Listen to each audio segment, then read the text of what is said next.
Assalamualaikum warahmatullahi wabarakatuh. Bismillah, alhamdulillah, wassalatu wassalamu ala rasulillah wa ala alihi wa sahbihi wa man wala, la hawla wa la quwwata illa billah. Allahumma anfa'na bima 'allamtana wa 'allimna ma yanfa'una wa zidna 'ilma.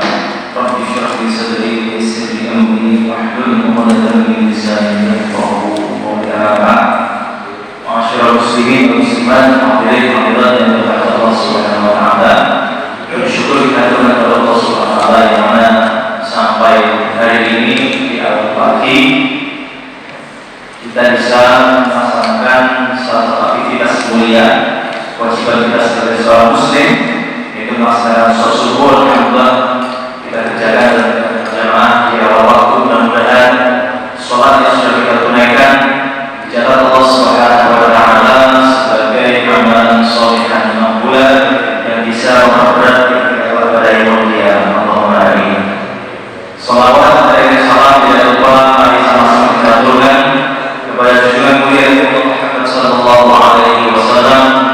Semoga kita, keluarga kita dan orang-orang yang kita cintai senantiasa mengikuti petunjuk beliau sampai kelak ketika Allah mengambil kita dalam keadaan husnul khatimah. Yang berikutnya, terima kasih kepada para jemaah yang sudah berikan doa. Alhamdulillah kemarin kita bisa melaksanakan ibadah dengan baik dan doa-doa dengan sudah kita ikut sertakan ketika ibadah umroh kemarin. Kayak kita kan minta di awal bulan Januari isi kajiannya kayak 2 bulan, selisihnya 2 bulan. Alhamdulillah dengan izin Allah kita bisa bertemu kembali dan mengingatkan para jemaah sekalian sekarang berada di bulan Sya'ban. Tadi malam nisfu Sya'ban, ya. Mudah-mudahan Allah mencurahkan kepada kita rahmatnya, maghfirahnya kepada kita semuanya, sehingga persiapan untuk bertemu dengan Ramadan kita sudah siap semuanya, siap mentalnya, siap fisiknya, siap ibadahnya, siap imannya, ya, siap ilmunya, sehingga ketika masuk Ramadan sudah langsung gaspol untuk menuju ibadah yang maksimal. Ini para jemaah yang dirahmati Allah Subhanahu wa taala, kita kembali pembahasan kita Futuhus Safirah yang dikarang oleh Imam Al-Hafidz Imam Suyuti. Kemarin sebelumnya sudah kita bahas tentang proses macam-macamnya di kisah, ya. Di antaranya kemarin kita bahas bagaimana anggota badan kita juga turut memberikan persaksian kepada kita. Tempat waktu juga memberikan persaksian kepada kita atas apa yang sudah kita lakukan terhadap apa yang pernah kita ucapkan, ya, seperti itu. Alhamdulillah, insyaallah hari ini ada bab baru, yaitu tentang masih dihisab, ya. Insyaallah kalau kita lihat kitab ini pembahasan terakhir tentang hisab, berikutnya tentang mizan, insyaallah. Oke. Di sini ada bab yang kita menggunakan nisyan dzunub tarikh. Ini yang pernah ditanyakan oleh satu jamaah. Ini kita sudah akan melewati bab ini. Bab tentang lupanya dosa-dosanya orang yang bertaubat. Namanya manusia bagi dirahmati Allah, pasti dan pasti kita pernah melakukan kesalahan, pernah melakukan dosa, khilaf, maksiat.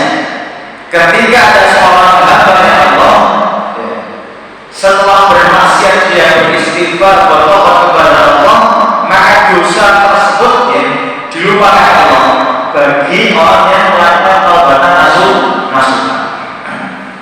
Beliau di sini Imam Suyuti menyebutkan satu hadis yang diriwayatkan oleh Imam Al-Asbahani dalam kitab At-Targhib wa Tarhib dari sahabat Anas bin Malik. Beliau berkata, qala Rasulullah sallallahu alaihi wasallam, Nabi Muhammad sallallahu alaihi wasallam, "Idza tawabal 'abdu min dzunubi." Jika seorang hamba itu bertaubat dari dosa-dosa yang pernah dia kerjakan, ansallahu hafadhata dzunubahu.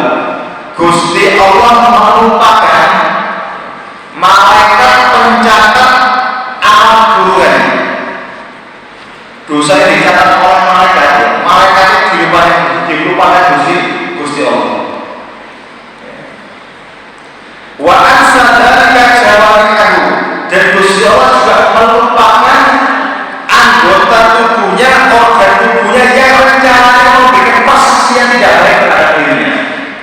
dilupakan Gusti Allah.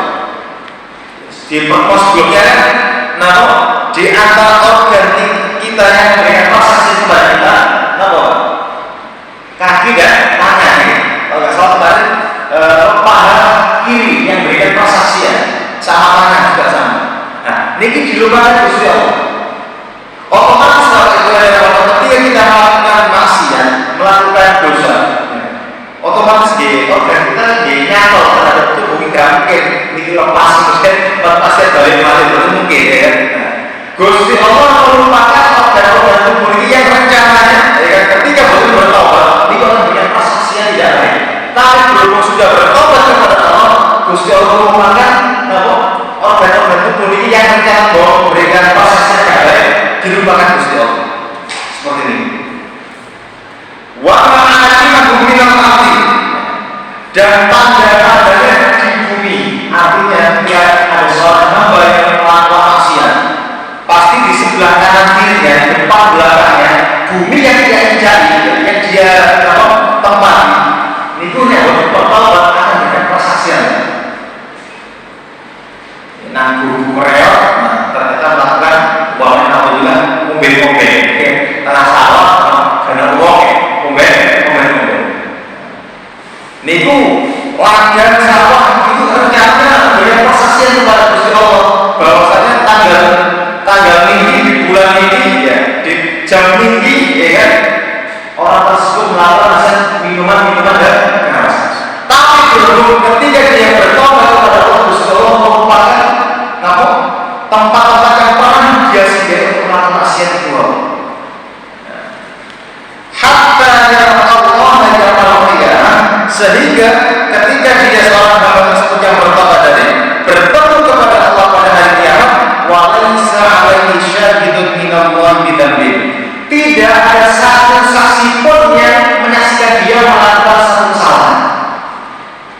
Nah, orang beriman juga, namanya kita diciptakan jelas punya potensi melakukan kesalahan, ya, melakukan maksiat dan yang lain. Tapi Gusti Allah juga memahami kok ada solusi yaitu bertobat nasuhan. Sehingga hal-hal yang bisa membuat menjadikan saksi untuk diri kita, saksi keburukan, itu bisa dilupakan Gusti Allah semuanya berkat kesungguhan taubat ini.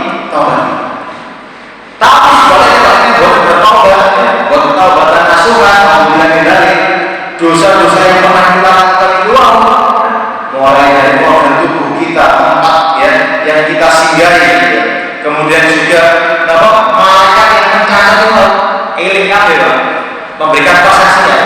Ya Allah, si bulan di bulan melakukan hal ini catatannya malaikat saja itu ya Allah catatan.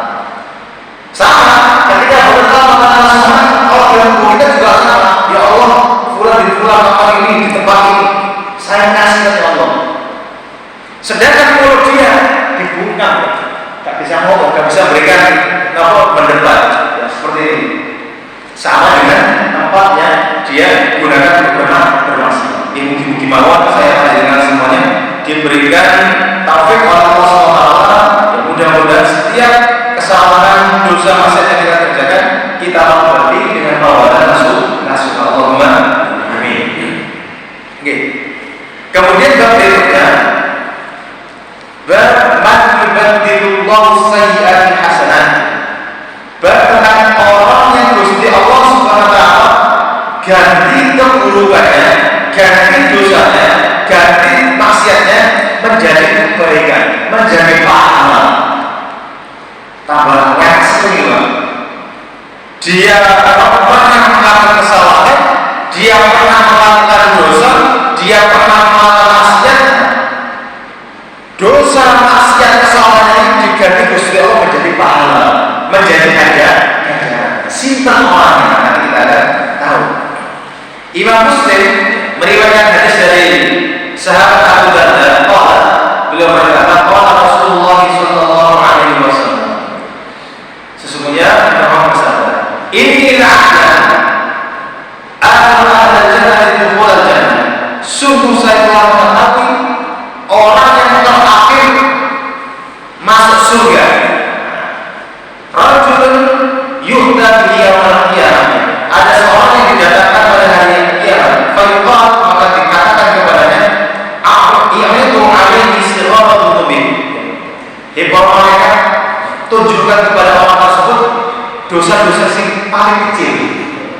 Dosa-dosa dia paling dosa orang itu banyak, tapi para malaikat hanya menyodorkan dosa-dosa yang kecil.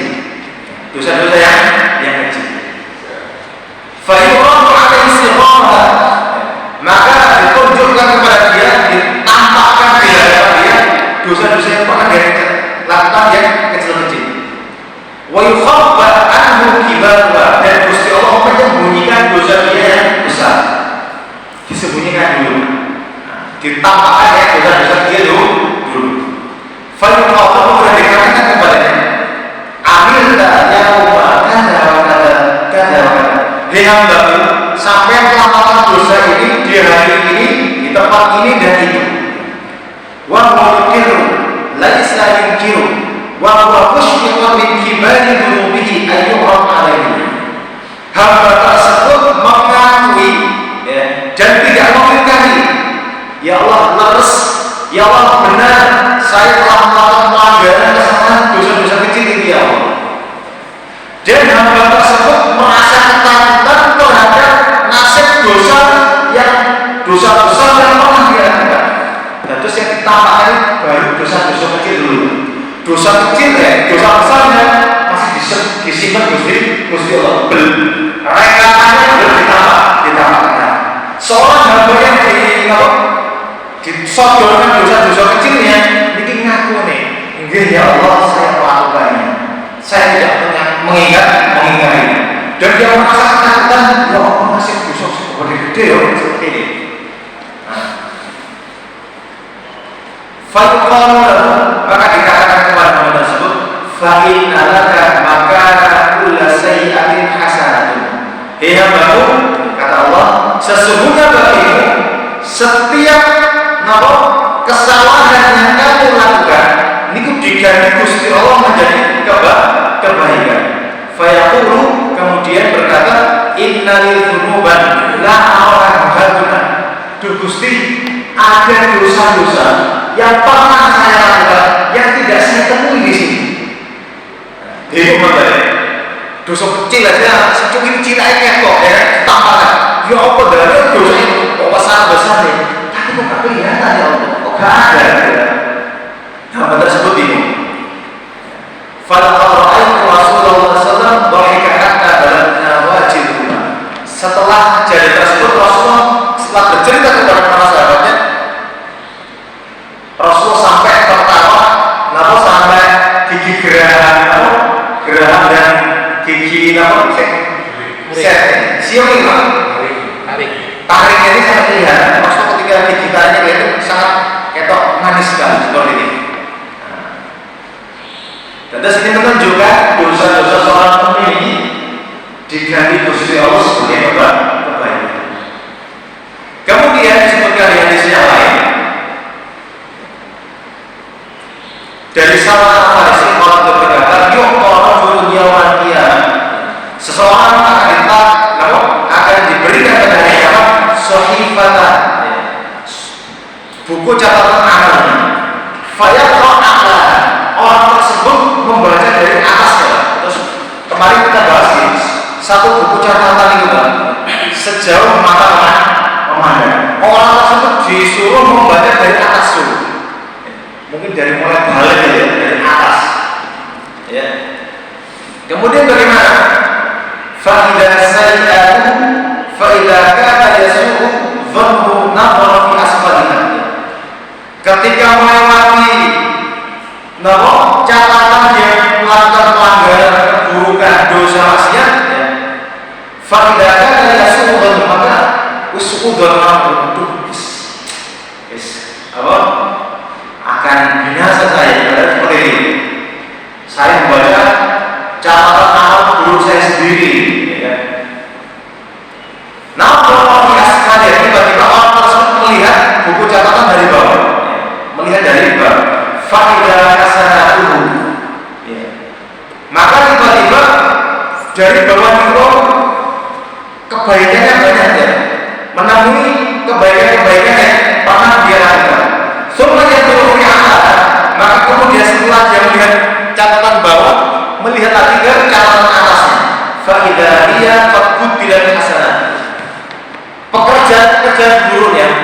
sudah dirubah Gusti Allah menjadi kebaikan. Ibaratnya di hari kiamat itu kita disuruh Gusti Allah membaca buku catatan kita masing-masing. Saya melakukan ini dan ini di hari ini, gitu Pak. Masya Allah, Twitter gitu. Saya melakukan sholat malam jam sekian. Baca semua ya. Pas melakukan sidang, bagus itu. Wes sudah waduh, saya kena hukum nanti nih. Gak mungkin ya mengingkari kata-katanya seorang gitu. Nah, kemudian dia melirik bagian bawah kebaikan-kebaikan. Pas dia mendongakkan lagi ke atas ya untuk membaca, tiba-tiba kesalahan sudah dirubah Gusti Allah menjadi kebaikan, menjadi pahala. Nah, kira-kira ini ada satu hadis Nabi dari Abu Hurairah dan Muhammad SAW. Layaknya nasnya manusia, sungguh akan datang ya, sekelompok manusia pada hari kiamat. Waktu anak faru minasnya, mereka ketika di hari kiamat itu berkeinginan seandainya mereka itu memperbanyak perbuatan-perbuatan buruk. Terus ada hamba Gusti Allah di hari kiamat itu punya keinginan, tapi keinginan tidak punya sampai karena sudah di alam akhirat, mungkin balik ke alam dunia. Niku mereka punya keinginan apa? Agar mereka memperbanyak perbuatan-perbuatan kesalahan, perbuatan-perbuatan dosa. Duh kok bisa ya? Kira-kira manhum ya Rasulullah, siapa mereka yang ngomong gitu ya Rasul? Qala alladzina badallahu sayyi'atihim hasanat, yaitu orang-orang yang Gusti Allah rubah, Gusti Allah ganti amal buruknya menjadi amal kebaikan. Kira-kira sih apa ini? Amal keburukannya jadi amal kebaikan sih. Nah ini kalau kita lihat di Al-Quran Karim disebutkan Gusti Allah di surat Al-Furqan. Jadi kalau ingin ya di surat Al-Furqan ayat 70. Di situ ada hamba-hamba Allah yang keburukannya, maksiatnya, dosanya akan diganti oleh Allah menjadi ganjaran pahala. Surah Al-Furqan ayat 70. A'udzubillahi minasyaitonir rajim. Illa man taba wa amana wa 'amila 'amalan shalihan fa ulaika yubaddilu Allahu sayyi'atihim hasanat wa kana Allahu ghafurur rahim. Melainkan orang-orang yang bertobat dan beriman dan melakukan amal soleh, agar mereka itulah ya yang Gusti Allah akan membuat keburukan-keburukannya menjadi kebaikan.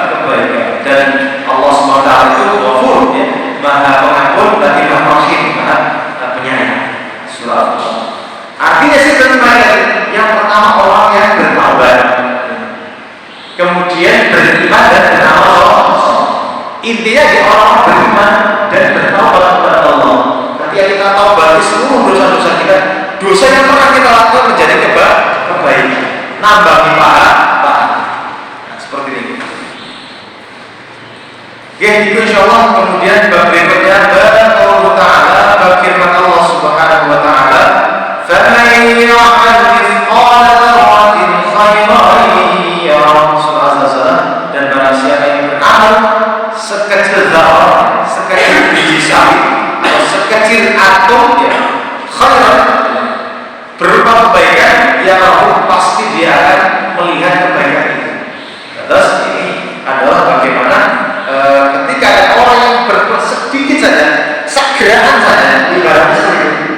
Kan kucing berarti kan ya kecil lah. Zarah itu kan kata orang-orang Arab biji yang paling kecil, gampang ini. Makanya kalau sebutkan ini mungkin terjemahkan dengan biji sawi. Bahkan ada bilang atom, ya sangat kecilnya. Atom yang paling kecil saja, niku dia akan bisa melihat di buku catatan alam. Oh no, ternyata luar biasa, ya. Malaikat penjaga kita itu sangat-sangat luar biasa. Segala bentuk aktivitas kita, kecil besar, yang nampak gak nampak, tercatat semuanya. Sangat rapi, sangat jeli semua. Makanya di surat Al-Kahfi ini ya, ayat berapa? Tentang ayat di atas. Kalau Allah berkata, laisa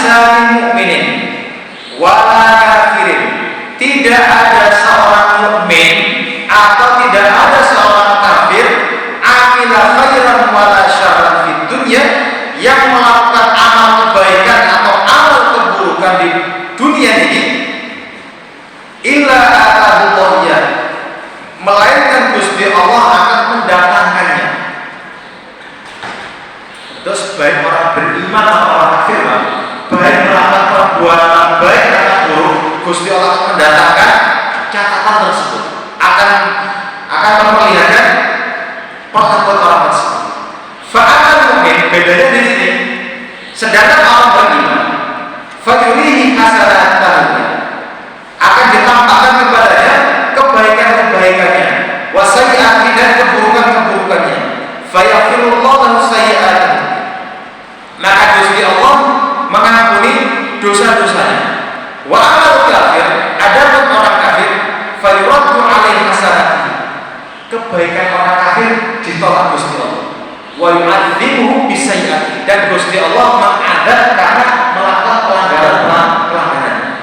Jadi gini Pak, dari hadis ini kalau kita lihat, setiap orang beriman atau orang kafir, dua-duanya akan dikatakan di hadapan Allah. Orang beriman pasti mempunyai dua sisi, pernah melakukan kebaikan, amal soleh, pernah melakukan keburukan. Orang beriman kebaikannya diberi pahala Allah, keburukannya diampuni Gusti Allah. Sedangkan orang kafir sama, orang kafir meskipun orang kafir namanya manusia, pasti pernah melakukan kebaikan. Ada bencana, nyumbang, ya pas kosong, napa pilpres kemarin, pilihan macam-macam, yes, duduk sembako, macam kebaikan apa? Kebaikan ini urusan ikhlas, yang penting kebaikan. Terus ya, kebaikan. Ada orang minta-minta, dia beri. Nah, sedangkan orang kafir, kebaikannya, amal baik yang pernah dia percaya di dunia, ditolak Gusti Allah, gak diterima Gusti Allah, karena dia orang kafir, tidak beriman kepada Allah Subhanahu wa Ta'ala. Dan ketika dia melakukan dosa, otomatis orang kafir beriman dosa, apalagi orang kafir, kan gitu. Orang beriman aja melakukan dosa, yang tidak akan dihisab, yang tidak akan ditanya al-abdu, seorang hamba. Siapa hamba tersebut? Dhillun khussin liyastadhilla bihi, naungan yang pernah dia gunakan untuk bernaung. Nah, ini boleh dihisab. Terus ada 3 poin yang tidak dihisab Gusti Allah. Dhillun, ya kan? Naungan jenengan niup, ya, panas niup, ya kan? Naungan panjenengan yang dibuat untuk menganyut tadi, ya, niku tidak akan dihisab Gusti Allah.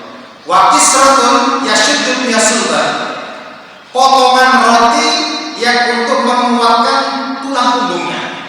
Maksudnya sesuap, 2 suap untuk menguatkan tulang punggungnya supaya bisa beribadah kepada Allah. Wa thawbun yuwari bi'awratan, dan satu pakaian yang dia gunakan untuk menutupi aurat Allah. Ini yang tidak dihisab Allah Subhanahu wa Ta'ala. Dalam keterangan yang lain, ya, dari Imam Bazzar dan Tabrani, thalathun laisa alaihinna hisab fi ma ta'imu insyaallah idza kana halalan. Ada 3 golongan yang mana 3 golongan ini tidak akan dihisab makanan mereka.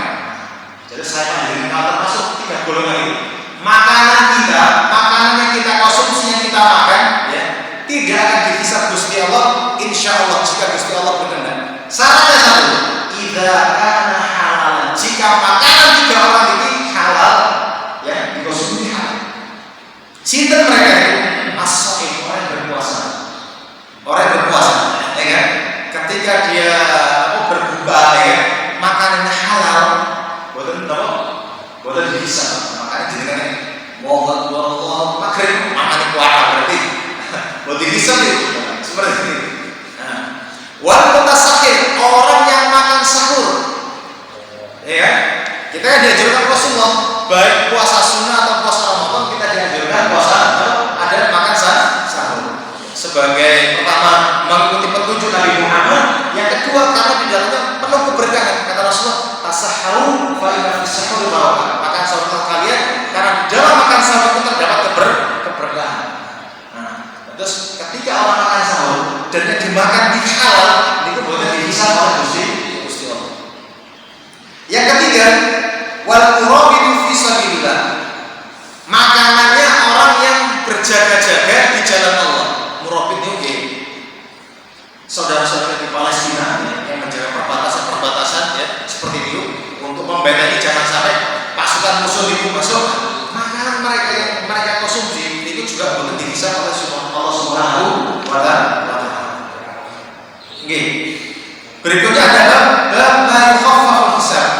Hal-hal yang bisa meringankan hisab. Terus gimana saya pakai dengan yang dimudahkan Allah hisabnya, dimudahkan pertanyaannya oleh Allah kepada kita. Allah amin. Imam Dainuri dalam kitab Al-Mujalasah dari Muhammad bin Ja'far qala berkata, silaturahimi tuhawwinu 'alal mar'i hisabi yaumal qiyamah. Menjaga silaturahim, menjaga hubungan ya, antara kerabat, ya, antara famili ya, agar tidak putus ya, itu bisa meringankan seseorang hisabnya pada hari kiamat. Terus kalau saya pakai dengan bisa ringan hisabnya ya, kita sering silaturahim. Kalau kita punya paman, Pak D, ya, bule, bude, ya kan, apalagi mbak, ya, buyut, ya, kita sering silaturahim. Tidak harus nunggu Idul Fitri atau Lebaran, ya kan? Silaturahim ini bebas waktunya lah. Jangan sampai kita membatasi diri. Silaturahim harus setelah sholat Idul Fitri, boten. Kapanpun kita dianjurkan. Ya, karena dalam silaturahim itu, dalam keterangan yang lain, insya Allah Gusti Allah akan menjembarkan rezeki kita dan juga akan memberikan umur yang panjang, umur yang berkah kepada kita. Seperti ini. Kemudian beliau membacakan firman Allah Subhanahu wa taala, "Alladzina yuslihuna ma amara Allah bihi an yusala wa yakhshawna rabbahum wa yakhafuna su'al hisab." Yaitu orang-orang yang menyambungkan apa yang Allah perintahkan untuk menyambungnya, yaitu tadi menyambung silaturahim, dan mereka termasuk orang-orang yang takut kepada Tuhannya dan mereka takut terhadap hisab yang buruk. Maka kata beliau, kalau ini hisabnya baik, agar hisabnya gampang, pertanyaan Gusti Allah terhadapnya gampang, mudah, maka harus menjaga hubungan silaturahim. Ini surat Ar-Ra'd ayat 21. Ar-Ra'd ayat 21. Kemudian hal yang lain yang bisa meringankan hisab, Imam Al-Bazzar, At-Tabrani dan Imam Hakim meriwayatkan dari sahabat Abu Hurairah berkata, Nabi Muhammad SAW, salatun, ada 3 golongan. Man kunna fi hisabuhu hasabahullah hisaban yasira. Ada 3 golongan yang mana Gusti Allah akan menghisab mereka, akan bertanya kepada mereka dengan hisab yang mudah, hisab yang ringan. Wa adkhalahullahu jannah bi rahmatihi, dan Gusti Allah akan memasukkannya ke dalam surga dengan rahmatnya. Qalu, para sahabat bertanya, ma hiya ya Rasulullah? Sinten mereka ya Rasulullah? Qala tu'ti man harramaka. Kamu bisa memberi kepada orang yang pelit kepada. Biasanya kalau ada orang yang tidak suka kepada kita, kita minta, apa sih kamu? Kok kita bisa memberi mereka sesuatu kepada orang yang tidak suka kepada kita, orang yang pelit kepada kita? Itu insya Allah termasuk orang yang mudah hisabnya. Yang kedua, watasilu man qata'aka, sampai bisa menyambung hubungan silaturahim kepada orang yang memutus silaturahim. Kan potong gitu Pak. Orang itu tidak memutus hubungan keluarga, kawan dengan keluarganya, padahal dia termasuk famili, ya, termasuk sanak familinya, tapi dia memutus silaturahim. Nah, ketika kita mampu untuk menyambungkan kepada orang yang masih punya hubungan kerabat dengan kita, meskipun dia mau kepada kita, meskipun dia tidak mau, Gusti Allah akan memberikan kemudahan hisab kepada kita. Yang ketiga, wa ta'fu amman dzalama. Kamu mau memaafkan orang yang menzalimi. Biasanya kan orang yang dalam kondisi dizalimi, Pak, ini kan mesti hatinya mantel, Pak, dizalimi. Kate bales gak duwe tenaga, ya kan? Kate bales gak punya daya, ya kan? Tapi ketika orang yang dizalimi mau memaafkan saudaranya, apakah kezaliman tadi disengaja atau tidak, tenang-tenang mau boten, tapi ketika dia mau dan mau memaafkan saudara kezalimannya, insya Allah Gusti Allah menggantinya dengan hisab yang mudah, hisab yang gampang seperti ini.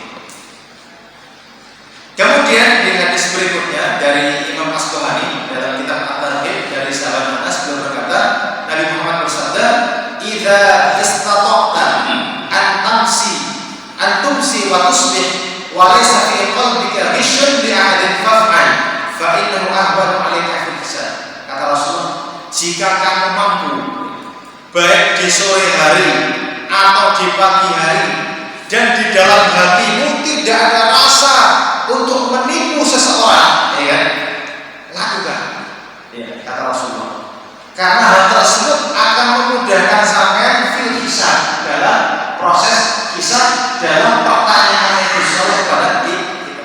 Atau sih berbagai yang dirahmati Allah, ketika kita, ya, baik di waktu sore hari pagi hari, kita bisa menata hati kita, jangan sampai di hati kita ini ada perasaan benci terhadap seorang, ada perasaan mau berbuat menipu terhadap seorang, maka kita disuruh faf'al, lakukan.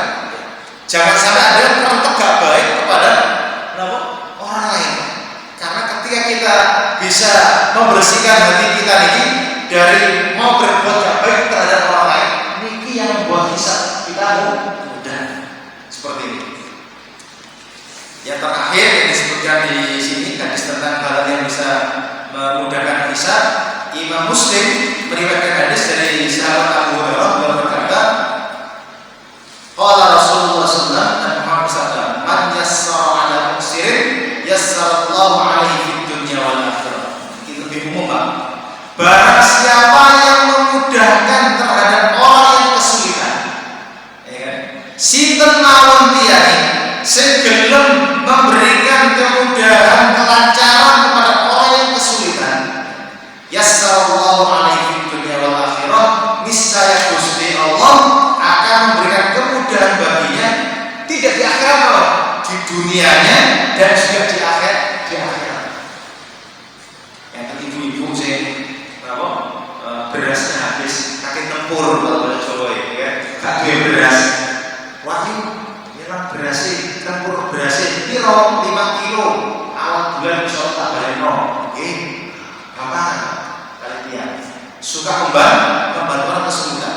Cacat rokok ijak, ya, keteaan itu, stok keteaan, itu awal bulan keteaan. Jadi apa? Seperti itu. Ada orang kesulitan, ada sepeda motor mogok. Mas tak dorong dari belakang. Beberapa sekali, Pak. Padahal buat yang kenal, sinten orangnya, tapi mau dorong dari belakang. Seperti itu. Nah, orang-orang yang berikan kemudahan kepada orang yang kesulitan, yassarallahu 'alaihi dunya wal akhirah. Gusti Allah mudahkan baginya urusan dunia dan akhirat. Karena kalau kita belum tahu, Pak, saya panjenengan belum semerap apa yang akan terjadi di masa mendatang. Jangankan di hari kiamat, besok hari Senin apa yang terjadi belum semerap. Kita mungkin bisa merencanakan, tapi wujud aslinya besok yang Allah, Gusti Allah yang lebih paham. Makanya ketika kita akan melangkah di bawah, ketika kita mudah memberikan bantuan kepada orang lain, maka Gusti Allah juga akan berusaha membantu kita urusan kita sehingga gampang kabeh. Makanya mungkin di suatu masa pernah kita kok gampang ya, kok gampang pekerjaan saya, golek itu gampang. Mungkin jenengan ketika nyari kerja, nyari macam-macam, kok gampang dimudahkan Gusti Allah. Mungkin sebelum-sebelumnya panjenengan sudah memberikan kemudahan kepada orang lain sehingga dimudahkan oleh Gusti Allah Subhanahu wa ta'ala. Gitu. Berikutnya ke yukallimullahul mu'min bila hijabin wa la turjuman. Bab Gusti Allah Subhanahu wa taala akan mengajak dialog, bincang-bincang terhadap hamba yang beriman tanpa ada hijab dan tanpa ada juru penerjemah. Jenengan kemarin pas kapan hari pergi mendatangkan Syekh dari Palestina ini. Beliau bisa bahasa Indonesia? Kan bisa. Ketika ada orang Palestina datang ke sini, beliau berbahasa Arab. Kira-kira harus ada juru bantu supaya jenengan bisa memahami perkataan beliau. Terserah. Maka dicari ustaz yang kompetensinya luar biasa bahasa Arabnya. Ketika bisa syekhnya ngomong bahasa Arab, diterjemahkan sama ustaz tersebut. Gunanya loh, cek paham maksud tiang Palestina ngomong apa cek bisa diserap oleh jamaah. Niku nek menungso padha menungso ya. Beda hari kiamat, besok di hari kiamat, Gusti Allah itu akan ngajak hambanya yang beriman, dijak dialog, dihisab mereka, ditanya oleh Gusti Allah bila turjuman, tanpa ada juru penerjemah dan juga bila hijab, tanpa ada alim-alim, langsung Pak. Ya. Nabi Musa alaihissalam ketika dituntut oleh umatnya, ya Musa, ya Nabi Musa, minta agar sampai bisa melihat Gusti Allah. Kita gitu kan. Maka kata Nabi Musa tidak bisa. Terus akhirnya matur kepada Gusti Allah karena Nabi Musa itu kalimullah, seorang nabi yang langsung diajak berdialog dengan Gusti Allah. Ya Allah, saya ingin bisa melihat pandangan. Kata Allah di surah Al-Araf, lantas hei Musa, kamu gak bisa melihat saya sekarang di dunia ini. Buktinya loh, ditunjukkan walakin andur ilal jabali fa istaqarra makana fasawata. Hei Musa, sampai lihat gunung yang besar itu, yang menjulang tinggi, yang besar, yang kuat, yang gagah ini.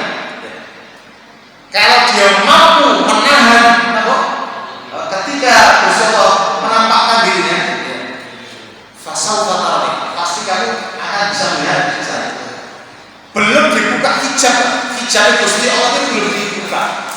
Itu gunungnya meledos, hancur, Nabi Musa terpental, langsung pingsan.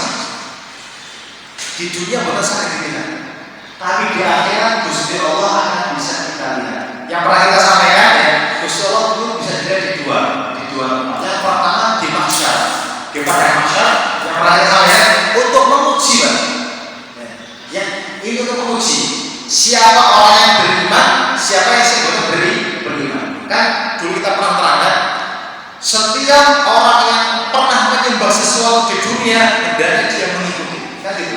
Yang menyembah matahari mengikuti Tuhan matahari, yang pernah menyembah bulan mengikuti Tuhan bulan, sama semuanya. Kecuali orang beriman yang menyembah Gusti Allah, menunggu Gusti Allah. Nah ini untuk uji imtihan. Yang kedua, kaum mukminin akan bisa melihat Allah di dalam surganya Allah Subhanahu. Ini merupakan takriman lalu, bentuk pemuliaan Gusti Allah kepada orang-orang beriman. Dan ketika sudah melihat zat Allah Subhanahu wa taala, segala bentuk nikmat di dalam surga jangan apa-apa, kalah semuanya.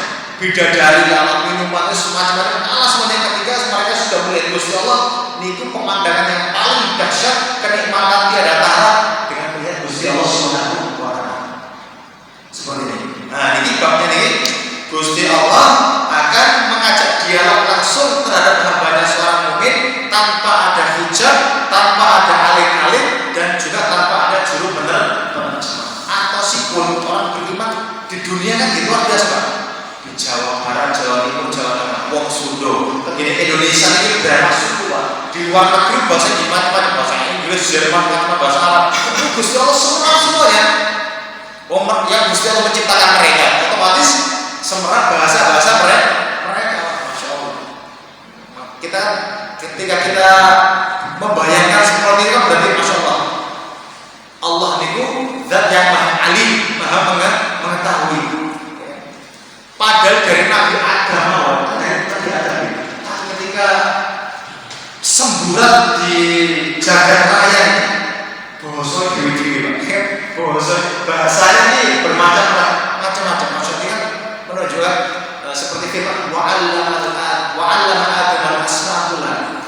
Gusti Allah mengajarkan Nabi Adam nama-nama segala hal, termasuk bahasa, termasuk karena Gusti Allah mengajarkan kepada manusia.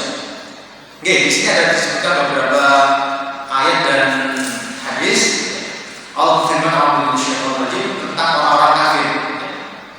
Kalla innahum 'an rabbihim yawma idzin lamahjubun. Surat Al-Mutaffifin ayat 14. Sekali lagi, dan sesungguhnya mereka dari Tuhan mereka pada hari tersebut sungguh mereka tertutupi. Terus orang-orang kafir tidak bisa melihat Gusti Allah. Orang-orang kafir di hari kiamat tidak bisa melihat Gusti Allah. Oke.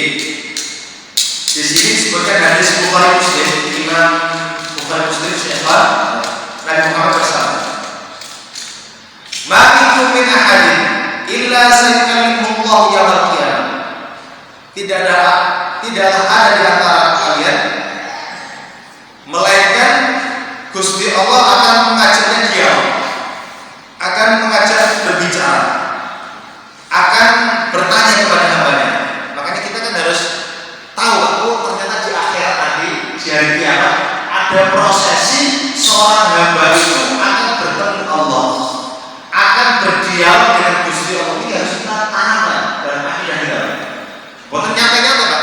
Kenapa orang-orang itu nyata-nyata? Karena mungkin dia tidak punya keyakinan besok akan bertemu dengan Gusti Allah, atau pas imannya turun sehingga lupa dengan keyakinan tersebut. Nah, ketika kita yakin besok di akhirat ada prosesi seorang hamba ini akan berjumpa dengan Allah, akan bertemu dengan Allah, akan bercakap-cakap dengan Allah, seorang tersebut dia akan menata dirinya, menata hatinya, menata ibadah tanduknya, menata ucapannya. Ojo sampai ucapan saya ke hati sehingga Gusti Allah kenapa sampai dekok ini kan gitu. Seperti ini. Nah, disebutkan kemudian laisa bainahu wa bainahu hijab. Tidak ada aling-aling, tidak ada hijab antara Allah dan hambanya. Wala turjuman, dan tidak ada juru penerjemah. Fayanduru an yaminihi fala yara illa an-nar. Hamba tersebut ketika diajak dialog dengan Gusti Allah, ketika menoleh ke kanan, tidak ada yang bisa dilihat melainkan api neraka. Ya kan? Fala yara illa an-nar. Wa yanduru an yasarihi fala yara illa an-nar. Dan ketika dia memandang ke sebelah kiri, tidak ada yang dilihat melainkan api neraka. Falyantaqi ahadukum an-nar wa la yushrik kamratin. Hendaklah salah seorang di antara kalian bertakwa kepada Allah atau takut kepada api neraka meskipun dengan secuil separuh kurma. Fa illam yajid, jika dia tak punya kurma, tak punya makanan untuk dibagikan, fa bi kalimatin thayyibah, maka dengan ucapan yang baik. Terus Bapak Ibu yang dirahmati Allah, besok ada prosesi seorang hamba bertemu dengan Gusti Allah. Gusti Allah akan bertanya kepada dia. Hamba ketika noleh kanan adanya api neraka, noleh kiri adanya api neraka. Kira-kira kinten ketika orang diajak dialog dengan Gusti Allah, kanan kirinya ini api neraka, kinten bagaimana perasaannya? Takut, Pak. Ini neraka. Betiting, Pak. Takut. Makanya ketika perasaan ini kita hadirkan dalam setiap momen, insya Allah kita akan dijaga Allah Subhanahu wa Ta'ala. Maka kata Rasulullah, takutlah kalian terhadap api neraka meskipun dengan secuil kurma. Nek gak punya kurma, gak punya makanan untuk dibagikan, ini ngomong-ngomong sengapi, jangan bisa-bisa seperti itu, gampangannya seperti itu. Nah, kata para ulama, kapan kejadian seperti ini? Kata para ulama, hal tersebut, kata beliau, dzalika yakunu 'ala sirat wan nar muhitatun bihi. Kapan hal tersebut terjadi? Ketika dia berada di atas sirat, titian jembatan jahanam itu, yang mana api neraka meliputi dia. sisi sini api neraka, sisi sini api neraka. Saking gedenya api neraka. Nah, seperti ini. Yang berikutnya dalam kitab dari Imam Ahmad, Abdullah bin Ahmad, dalam kitab Zawaid Az-Zuhud dari Abu Hurairah beliau berkata, "Yudnillahu 'abda minhu yaumil qiyamah." Gusti Allah akan mendekat pada hambanya pada hari kiamat. Kemudian fayasturuhu 'anil khalaiq. Hamba tersebut ditutupi Gusti Allah, tidak kelihatan makhluk-makhluk yang lainnya. Wa yadfa'u ilaihi kitabahu fi dzalika sitat. Kemudian buku catatan amalnya didekatkan kepada hamba tersebut. Fayaqulullahu Gusti Allah berkata kepada hamba tersebut, "Iqra kitabaka." Hei hambaku, bacalah buku catatan sampeyan ini. Qala, maka hamba tersebut berkata, "Fayamurru bil hasanah, fayuwajjih biha wajhu." Ketika dia baca amal catatan baik, alhamdulillah saya mengerjakan sholat 5 waktu ya Allah, macam-macam ya, di jam ini, ya, di waktu ini. Wajahnya sumringah, wajahnya menjadi putih, Pak. Karena melihat amal sholatnya. Wa yamurru bis sayyi'at fa yusawwid biha wajhu. Kemudian ketika dia melewati catatan amal perbuatan buruk, dosa maksiat, wajahnya menjadi hitam. Qala fa yaqulu Allah Ta'ala. Kemudian Allah berfirman kepadanya, "Ata'rifu ya ibadi, ya 'abdi, tidakkah kamu mengetahui wahai hambaku?" Qala fa yaqulu, "Na'am ya Rabbi, a'rifu." Nggih ya Allah, saya mengakui ya Allah. Kemudian fa yaqulu, "Inni qad qabaltuha minka." Sungguh aku telah menerima kebaikan-kebaikanmu. Fa yakhiru sajidan. Ketika Gusti Allah bertanya kepada hamba tersebut, ya, saya kata Allah menerima kebaikan-kebaikanmu. Hamba tersebut langsung sujud, sujud di hadapan Allah Subhanahu wa Ta'ala. Fa yaqulu, "Irfa' ra'saka." Angkat kepalamu. Ya bani Adam, wa'dun fi kitabika. Ya. Ini ada suatu janji di kitabmu. Fa yamurru bis sayyi'ati fa yusawwid wajhu fa yujil minha qalbu. Ketika hamba tersebut membaca hal yang buruk, ya tadi hitam legam wajahnya, kemudian takut hatinya. Fa yaqulullah, kemudian Allah berfirman, "Ata'rifu ya 'abdi?" Ya, apa kamu ngakoni wahai hambaku terhadap perbuatanmu ini? Fa yaqulu, "Na'am ya Rabb, a'rif." Nggih ya Allah, saya mengakuinya. Fa yaqulu, "Inni a'rafu biha minka qad ghafartuha lak." Saya lebih tahu perbuatan tersebut daripada kamu. Udah, saya ampuni kamu sekarang. Fala yuzadu yamurru bi hasanah tuqbal fayasjud wa sayyi'atun tughfar fayasjud.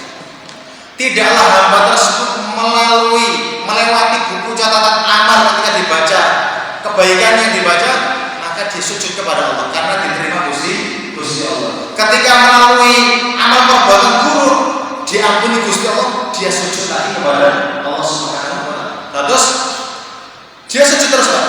Baik kebaikan yang dilewati dia sujud, baik keburukan yang dilewati dia sujud karena diampuni Gusti Allah. Kemudian fala yara khalaq minhu illa dzalik. Maka makhluk-makhluk Gusti Allah yang mungkin yang lainnya melihat orang tersebut ketok sujud itu, sujud. Apa orang kok sujud? Masya Allah, luar biasa orang tersebut. Ya kan? Kemudian sampai ada panggilan dari makhluk-makhluk yang lain, tuba lihadzal 'abdu alladzi lam ya'sila qattun. Sangat beruntung hamba ini, ya kan? Karena hamba tersebut tidak pernah bermaksiat kepada Allah Subhanahu wa Ta'ala. Wala yadruna ma qad laqiya fi ma bainahu wa bainahu. Padahal orang-orang boten semerah apa yang terjadi antara hamba tersebut dengan Allah Subhanahu wa Ta'ala. Nah, terus gini Bapak Ibu yang terhormat Allah, ketika ada seorang hamba yang dipanggil Allah tadi, disuruh baca, dan ini mau diberi sitar, diberi hijab sehingga orang tidak tahu hakikat yang terjadi. Ketika hamba tersebut membaca kebaikannya, siful, ya Allah saya melakukan sholat tahajud jam sekian hari sekian. Ya hambaku, kamu melakukan itu, saya juga tahu. Dan saya terima. Dia sujud. Karena bersyukur kepada Allah untuk panjenengan terima ibadah tahajud. Umpamanya seperti itu. Kemudian umpamanya habis subuh, pas habis subuh ngomong kami kepada istrinya atau anaknya, disui anaknya atau istrinya. Kemudian dia takut. dah saya lebih paham daripada kamu, wahai hamba Allah. Dan saya ampuni dosa kamu. Sujud lagi karena bersyukur kepada Allah, dosanya diampuni Gusti Allah. Nah, makhluk-makhluk yang lainnya melihat dari bawah, ya kan? Ketoknya sujud toh, ya, sujud. Sehingga apa?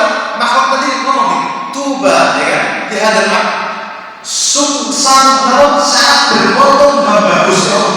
Hamba ini Gusti Allah sangat beruntung, ya, karena dia tidak pernah melakukan maksiat sama sekali. Jadi manusia yang lain mengira dia ini gak punya maksiat, gak punya dosa. Karena apa? Sujud terus kepada Allah. Padahal yang terjadi adalah Gusti Allah menerima kebaikannya dengan sujud. Gusti Allah memaafkan dosa kesalahannya juga dengan sujud. Masya Allah, luar biasa. Nah, ini termasuk hal-hal yang perlu kita sadari. Mudah-mudahan kita termasuk golongan tersebut. Oke, Allahumma amin. Yang lain ada tambahan ini. Tadi orang beriman. Amal kafiru wal munafiqun. Nah, ini sama. Tadi hadis. Ini hadis Bukhari Muslim yang saya baca. Ini penggalan hadis yang lain. Ada orang kafir dan orang-orang munafik. Fayunadi bihim ala rusul asyad. Mereka akan dipanggil, disaksikan oleh seluruh mata yang memandang pada hari itu. Haula'il ladzina kadzabu ala rabbihim ala la'natullahi 'alal zalimin. Mereka adalah orang-orang yang mendustakan Tuhan mereka, dan ketahuilah laknat Gusti Allah terhadap orang-orang yang zalim. Terus orang-orang kafir, orang-orang munafik justru ketika di hari kiamat nanti dipermalukan Gusti Allah di hadapan seluruh makhluknya. Ibaratnya ini orang-orang yang mendustakan Tuhannya, sungguh celaka, laknat Allah terhadap orang-orang yang zalim. Seperti ini. Nah, kemudian para ulama berbeda pendapat. Siapa orang yang tadi ketika melakukan kebaikan dia sujudkan terima. Yang kedua, ketika dia melakukan kesalahan, diampuni Gusti Allah, dia sujud lagi. Nah, siapa orang yang melakukan kesalahan ini? Apa bentuk kesalahannya? Ini diterangkan para ulama. Qala Qurtubi, Imam Qurtubi berkata, ikhtalafa fi hadzal hukum. Para ulama berbeda pendapat terhadap dosa apa yang dikerjakan orang tersebut sehingga dia diampuni Gusti Allah, sehingga dia sujud kepada Allah Subhanahu wa taala. Pendapat pertama, dia ma khatara bi qalbihi mimma lam yakun fi wus'ihi fa yadkhulu tahta kasbihi. Yaitu dosa atau hal yang gak baik yang terlintas di pikirannya, belum sempat dia ucapkan, belum sempat dia lakukan. Pokoknya yang terlintas di pikiran. Kadang-kadang kan pikiran kita kadang-kadang brutal, ya, tidak sesuai yang dengan kenyataan. Kadang-kadang mikir jadi manusia, kadang-kadang mikir yang macam-macam. Nah, pas yang dipikir ini gak bagus, nah, itu yang diampuni Gusti Allah. Karena sesuai dengan firman Allah, wa in tubdu ma fi anfusikum aw tukhfuhu yuhasibukum billah. Apa yang kalian tampakkan, ya, di diri kalian atau yang kalian sembunyikan, ya, akan dihisab oleh Allah Subhanahu wa taala. Menurut ulama yang menganggap ayat ini boleh dihapus hukumnya. Niki pendapat pertama. Pendapat kedua, shaghair ghufirat bijtinabil kabair. Dosa-dosa kecil yang pernah dia lakukan karena dia meninggalkan melakukan dosa besar. Kan kita tahu ya Pak, dosa itu ada yang dosa kecil, ada dosa besar. Kata para ulama, dosa besar itu intinya ada ancaman di dunia, ada ancaman neraka di akhirat. Di dunia ini contoh orang yang murtad, zina, kalau dia belum menikah cambuk 100 kali, kalau sudah menikah dirajam. Orang yang mencuri kalau sudah sampai pisau dipotong tangannya. Orang yang mabuk-mabukan cambuk 70 kali. Seperti itu. Nah, ini dosa besar. Dosa besar yang lain juga sama. Ketika ada ancaman siksa di neraka, ya, di akhirat, ya, baik itu dari Al-Quran atau hadis, itu juga termasuk dosa besar. Makanya kalau kita ingin mengatakan dosa besar, itu ada dua kitab. Yang pertama kitab Imam saya lupa.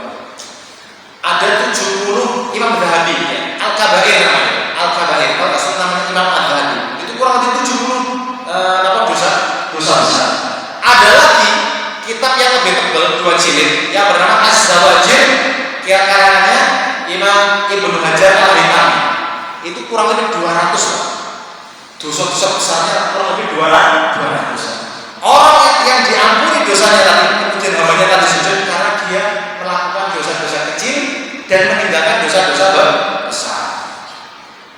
Yang ketiga, kabair bainahu wa bainallah dunal ibadah. Dosa besar yang dia lakukan berhubungan dengan Allah saja, bukan dengan manusia. Contoh bagaimana Pak? Dosa besar yang hubungannya dengan Allah saja, bukan dengan manusia. Contoh minuman keras, ini kan dengan Allah saja, tidak ada satu pautnya dengan manusia. Membunuh, dosa besar, tapi ada satu paut dengan manusia. Ini dosa besar, tapi tidak ada satu pautnya dengan manusia. Durhaka dengan orang tua, itu dosa besar yang hubungannya dengan makhluknya Gusti Allah.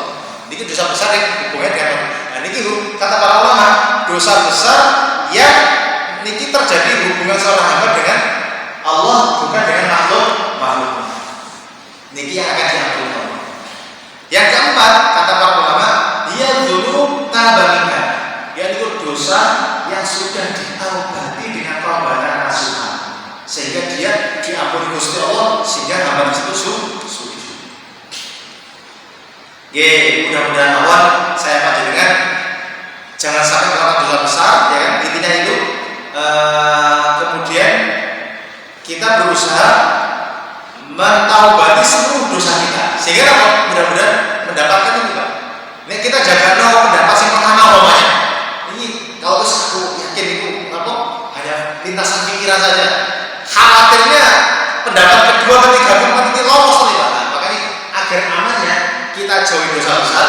Yang kedua, seluruh dosa ini kita taubati dengan taubatan nasuh. Insya Allah itu aman, ya kan? Aman. Dan insya Allah nanti ketika di hari kiamat kebaikan diterima Allah, kita sujud, kesalahan diampuni Gusti Allah, kita juga sujud seperti ini. Oke, sedikit lagi Pak, sebelum kita tutup, insya Allah saya berikan satu hadis lagi dari Imam Ibnu Sakir. Oke, satu lagi ini supaya pas waktu duha insya Allah. Dari Imam Ibnu Sakir, ya. Dari Adam bin Abi Iyas, Allah berkata, "Ma min ahadin, tidaklah ada seseorang illa sayyahdullahu bihi, melainkan diajak khalwat, diajak menyendiri dengan Allah. Laisa bainahu wa bainahu turjuman, tidak ada juru penerjemah antara keduanya, antara Allah dan hambanya tadi. Fa yaqulu lahu, kemudian Allah berfirman kepadanya, Abdi, alam akun raqiban ala qalbika, hei hambaku, bukankah saya memantau hatimu, ya kan? Idza syahidta bima la yahillu, ketika kamu menginginkan perbuatan yang tidak halal bagimu. Saya bacakan ini mau Indonesianya.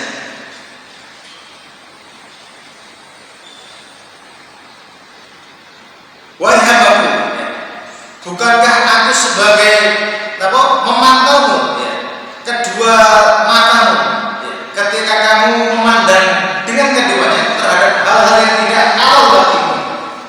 Wahai hambaku, bukankah saya menjadi pemantaumu terhadap pendengaran, ketika pendengaran kamu gunakan untuk mendengar hal-hal yang tidak halal bagimu.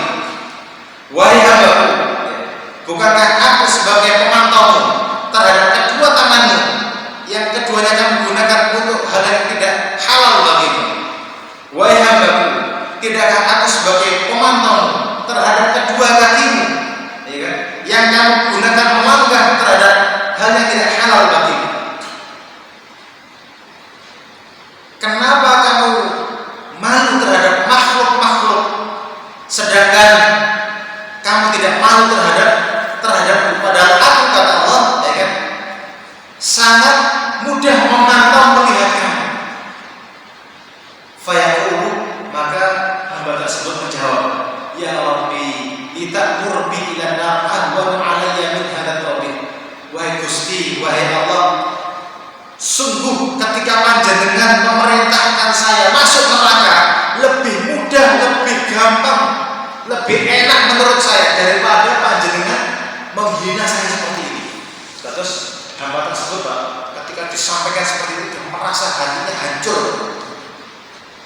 sampai kakek akhirnya kok digunakan hal yang baik sampai dikai melipat loro kenapa digunakan hal yang baik yang kan halal dua semuanya tanya sehingga hamba tersebut sampai bilang ya Allah seandainya dengan perintahkan saya masuk neraka ini lebih nyaman dibandingkan saya kena titiran macam-macam pertanyaan-pertanyaan tadi kata hamba tersebut. Kemudian fayaqulu lahu kemudian Allah berfirman kepada hambanya abdi wa hamba hadza ma baini wa bainak ini cukup ini adalah antara saya dan sampean saja kata Allah. Masya Allah niki maha rahman Gusti Allah wa furi Gusti Allah ketika saya ucapkan tadi itu antara saya dan sampean gak ada yang tahu dan tidak ada satu makhluk pun baik manusia, jin dan malaikat yang mengetahui perbincangan hamba tersebut dengan hamba tadi. Kemudian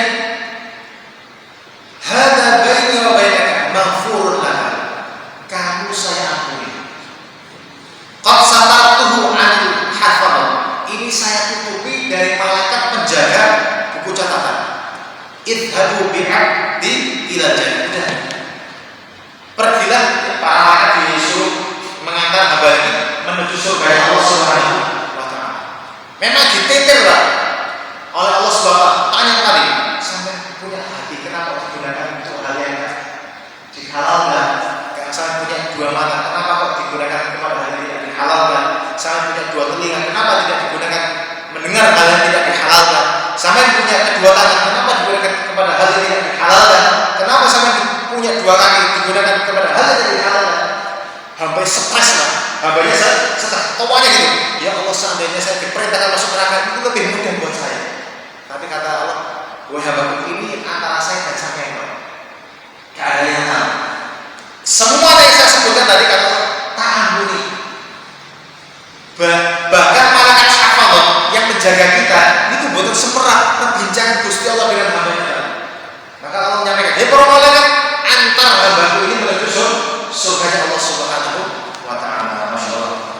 Dipercaya kepada Allah, mudah-mudahan kita yang masih hidup ini masih diberi kesempatan Allah bisa bermunajat kepada Allah, bisa beribadah kepada Allah ini, mudah-mudahan kelak ketika kita menghadap Allah diberi hisab yang mudah, dimudahkan pertanyaannya kepada kita.